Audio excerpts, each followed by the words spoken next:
System में कहीं तो कुछ तो गड़बड़ है। महाराष्ट्र चुनाव में 5:30 बजे शाम के बाद 65 लाख वोट पड़े।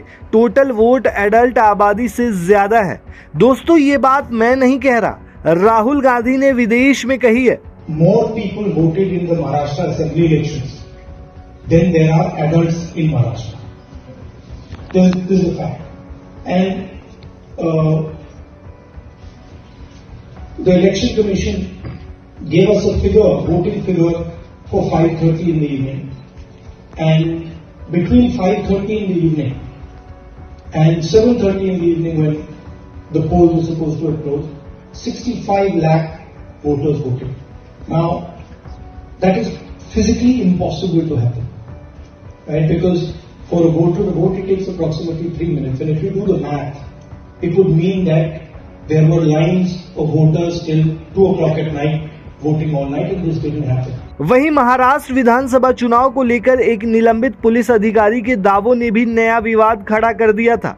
निलंबित पुलिस सब इंस्पेक्टर रंजीत कासले ने दावा किया था कि पर्ली में ईवीएम से छेड़छाड़ की गई थी, जिसके लिए उन्हें हटा दिया गया था और बाद में उनके खाते में 10 लाख रुपए दिए गए थे।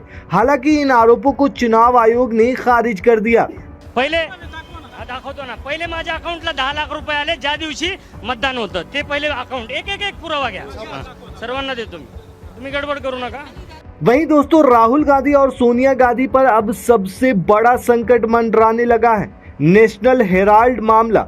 भारत का सबसे शक्तिशाली सियासी परिवार अब आधिकारिक तौर पर मनी लॉन्ड्रिंग के आरोपों का सामना कर रहा है। इसमें 2000 करोड़ रुपए, बेशकीमती जमीनें और एक बंद पड़ा अखबार शामिल है। लेकिन ये सिर्फ कानूनी मामला नहीं, बल्कि भारतीय राजनीति को झंझोड़ने वाला मुद्दा बन गया है, क्योंकि पहली बार सोनिया गांधी और राहुल गांधी पर मनी लॉन्ड्रिंग का आरोप लगा है। बीजेपी नेता संबित पात्रा ने ये तक दावा कर दिया है कि ये अब जेल जाएंगे। आपको बता दें दोस्तों कि इस हफ्ते कोर्ट में बड़ा ड्रामा हो सकता है। 25 अप्रैल को दिल्ली की एक अदालत ये तय करेगी कि क्या ईडी की चार्जशीट पर संज्ञान लिया जाए या नहीं। अगर कोर्ट चार्जशीट पर संज्ञान ले लेती है और गांधी परिवार को सम्मन भेजा जाता है या हिरासत में लिया जाता है, तो ये कांग्रेस पार्टी के लिए बड़ा झटका होगा। दोस्तों, सोनिया और राहुल दोनों सीबीआई की तरफ से दर्ज नेशनल हेराल्ड केस में पहले से जमानत पर हैं। वे सुप्रीम कोर्ट भी गए थे, लेकिन वहां से भी कोई राहत नहीं मिली। 2022 में ईडी ने उन्हें कई बार पूछताछ के लिए भी बुलाया था।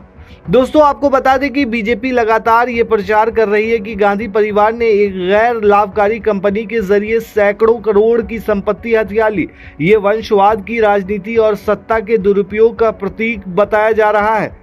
यहाँ कांग्रेस के लिए बड़ी चिंता की बात यह है कि अगर आरोप सही साबित होते हैं तो राहुल और सोनिया गांधी के जेल जाने तक की नौबत आ सकती है। वहीं दोस्तों, सोनिया गांधी के दामाद रॉबर्ट वाड्रा भी जांच के घेरे में हैं। पिछले हफ्ते 3 दिन तक उनसे मनी लॉन्ड्रिंग केस में पूछताछ हुई।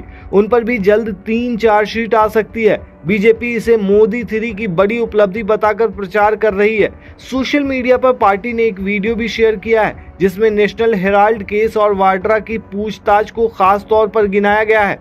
वहीं दूसरी तरफ कांग्रेस का कहना है कि ये सब राजनीतिक बदले का हिस्सा है, लेकिन राजनीति में धारणाएं बहुत मायने रखती हैं। बीजेपी कोशिश कर रही है कि गांधी परिवार को भ्रष्ट साबित किया जाए और उन्हें सजा दिलाई जाए, लेकिन अब ईडी पर भी दबाव है कि वो तेजी से मुकदमा चलाए और अदालत में आरोप साबित करे।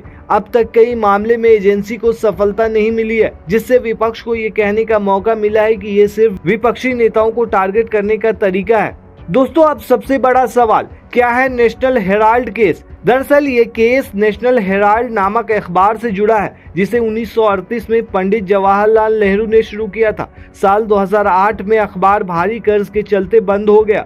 इसके बाद एक नई कंपनी बनाई गई, यंग इंडियन लिमिटेड, जिसमें राहुल और सोनिया की 76% हिस्सेदारी है। इस कंपनी ने नेशनल हेराल्ड की संपत्ति अपने हाथ में ले ली। ईडी का आरोप है कि गांधी परिवार ने अपनी राजनीतिक पहुंच का इस्तेमाल कर लगभग 2000 करोड़ की संपत्ति सिर्फ 50 लाख रुपए में ले ली और असल में बाजार भाव चुकाया ही नहीं।